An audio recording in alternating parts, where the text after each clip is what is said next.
ഇന്ന് ശ്രീകൃഷ്ണ ജയന്തി. സംസ്ഥാനമെങ്ങും നടക്കുന്ന ശോഭായാത്രകളിൽ പീലിത്തിരുമുടിയും ഓടക്കുഴലുമായി പുഞ്ചിരി തൂക്കുന്ന ഉണ്ണിക്കണ്ണന്മാരുമെത്തും.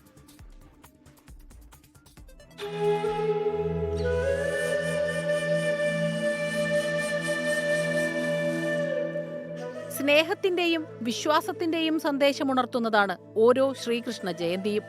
ഉണ്ണിക്കണ്ണന്റെ ഓർമ്മകളാണ് ശ്രീകൃഷ്ണ ജയന്തി ദിനത്തിൽ ഭക്തമനസ്സുകളിൽ നിറയുക. ദ്വാപരയുഗത്തിലെ ഭദ്രപാദ മാസത്തിൽ കൃഷ്ണപക്ഷത്തിലെ 8-ാം തിഥിയിൽ രോഹിണി നക്ഷത്രത്തിലാണ് ശ്രീകൃഷ്ണൻ ജനിച്ചതെന്നാണ് വിശ്വാസം. കേരളത്തിൽ ശ്രീകൃഷ്ണ ജയന്തി എന്നാണ് പേരെങ്കിൽ മറ്റിടങ്ങളിൽ ജന്മാഷ്ടമി, ഗോകുലാഷ്ടമി, കൃഷ്ണാഷ്ടമി എന്നെല്ലാം അറിയപ്പെടുന്നു.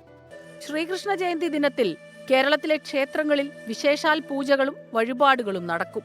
വിപുലമായ പിറന്നാൾ സദ്യയും മിക്ക ക്ഷേത്രങ്ങളിലും ഒരുക്കിയിട്ടുണ്ട്. പുല്ലാങ്കുഴൽ നാദവും മയിൽപീലിയുടെ മനോഹാരിതയുമൊക്കെയായി ശോഭായാത്രയിൽ കുസൃതികളുമായി ഉണ്ണിക്കണ്ണന്മാരും കുഞ്ഞുരാധമാരും നിറയുന്ന ദിവസം കൂടിയാണിത്. Research desk 24.